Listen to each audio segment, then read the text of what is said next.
Muito bem, então, amigos do canal Flamengo Sem Limites, estamos de volta. Demoramos um pouquinho, mas chegamos. E chegamos para falar do jogo, do segundo jogo do Flamengo no Campeonato Estadual de 2021. Flamengo 2, Macaé 0, que aconteceu sábado no Maracanã. Já estou aqui com o meu amigo Eduardo de Souza, rubro-negro de corpo e de alma, e nós vamos falar um pouquinho sobre esse jogo do Flamengo que aconteceu no sábado. Eduardo, bom dia, boa tarde, boa noite.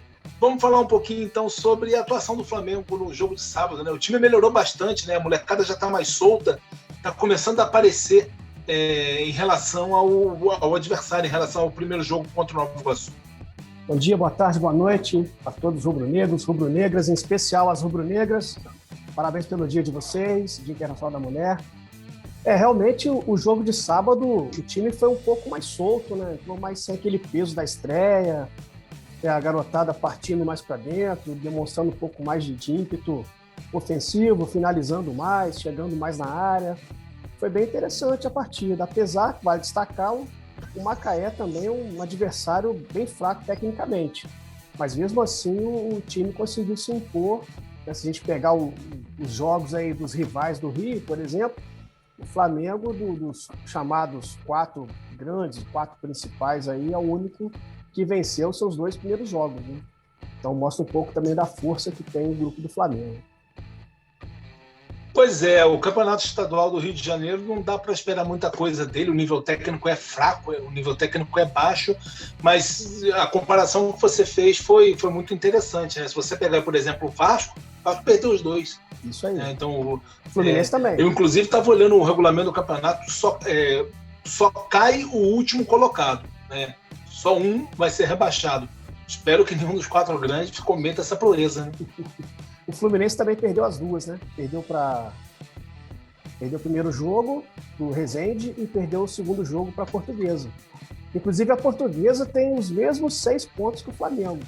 Ganhou do Vasco na primeira rodada e ganhou do Fluminense na segunda rodada. Então, é a líder no critério de desempate, né? Isso aí, exatamente.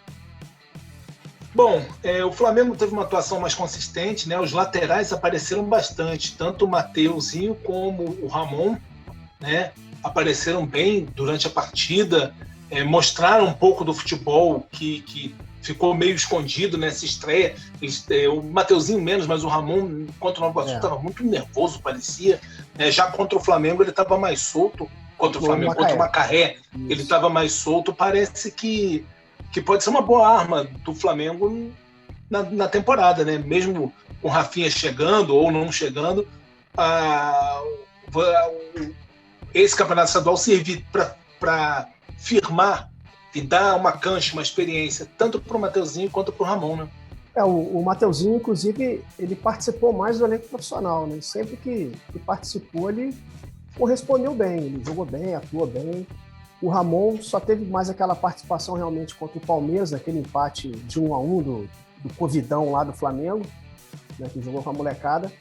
Mas são 2 laterais muito ofensivos, né? São 2 laterais que chegam muito na frente, na linha de fundo, cruzando na área. Inclusive na nossa página lá do Instagram, no Flamengo Sem Limites, do Flá Sem Limites, eu destaquei que o Rodrigo Muniz teve uma conversa com o Ilharão falando exatamente sobre isso. E o Ilharão disse que o Rodrigo Muniz tem uma capacidade de cabeceio muito forte e aconselhou o Rodrigo a conversar com os laterais para pedir mais bola na área, mais cruzamento na área. E pelo jeito deu certo, né? Porque os 2 gols do Rodrigo Muniz foram 2 gols de cabeça com 2 cruzamentos, um do Mateuzinho e um do Ramon. E realmente o Ramon nesse jogo estava muito mais solto do que naquela primeira partida contra o Nova Iguaçu. Pois é, muito legal ver o Ilharão orientando o time, prestando mais atenção na parte tática do jogo, né? Isso é bem interessante. Foi uma observação legal que você fez lá na nossa página, lá no Flá Sem Limites e no Flamengo Sem Limites do Facebook. Eduardo, 2 gols do Rodrigo Muniz, um moleque que o Rogério pediu de volta, né? Ele estava no Curitiba ano passado. O Rogério, assim que chegou, pediu para ele retornar e parece que pode ser um bom reserva aí para a temporada, não?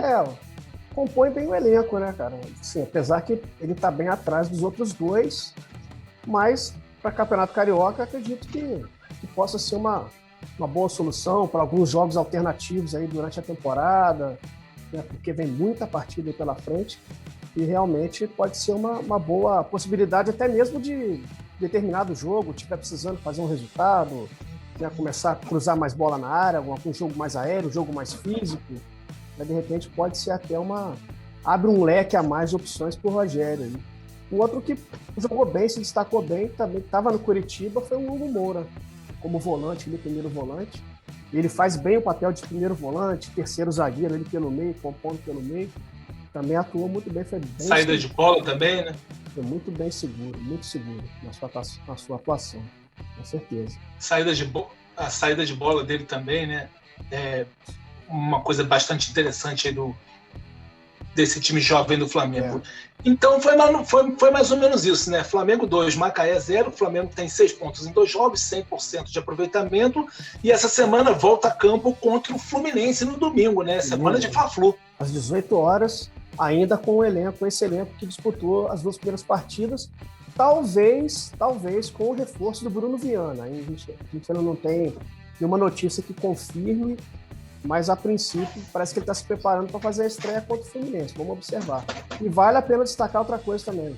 O Michael continua devendo. Não jogou nada. Impressionante. Muito bem lembrado. Eu fui um dos defensores do Michael, porque eu entendi o que o Jesus quis fazer ano passado quando trouxe ele para substituir o Bruno Henrique. Quando o Bruno Henrique não pudesse jogar, para o Flamengo manter aquele estilo de jogo. Sim. E assim, eu achava que o Michael daria resultado. Eu acreditei no Michael um bom tempo. Mas a partir de outubro do ano passado, mais ou menos, ali no Campeonato Brasileiro, aí não dava mais para levar o Michael muito em consideração. Então, assim, mesmo nesse campeonato estadual de nível horrível, um nível técnico muito ruim, o Michael parece um jogador de várzea. É incrível. E como o Michael custou tão caro. É uma coisa, inclusive, que os nossos colegas aí que têm mais acesso ao clube poderiam perguntar, né, e indagar o Marcos Braz por que o Flamengo pagou tão caro no Michael. Né? Porque o Michael parece realmente um jogador de várzea. A gente até tem algumas desconfianças em relação a isso, mas é papo para outros vídeos. Isso aí, com certeza. Mas realmente fica esse ponto de interrogação, e se o Michael não aproveitar a oportunidade jogando pelo time B do Flamengo contra um time de nível técnico absurdamente horrível no Campeonato Carioca, não vai ser na Libertadores e no Brasileiro na Copa do Brasil que ele vai se destacar, né? Dificilmente. Então, com isso, ele vai só perdendo espaço. É uma brecha também que se abre para essa molecada que está vindo de baixo mostrar serviço e, de repente, tomar essa vaga ali que é do Michael no elenco profissional, né, cara? Tem isso também. Exatamente. Então, nesse 8 de março, Dia da Mulher, a gente encerra esse vídeo por aqui. Eu deixo um beijo para todas as rubro-negras e também para aquelas que não são rubro-negras, todas as mulheres desse país que merecem tudo de melhor hoje e sempre. Ser mulher é um ato político. Nunca se esqueçam disso. O dia de hoje não é um dia de comemoração, é um dia político. Então, um beijo para todo mundo e daqui a pouquinho a gente volta para falar mais de Flamengo. Abração, Eduardo. Até mais. Um abraço, saudações.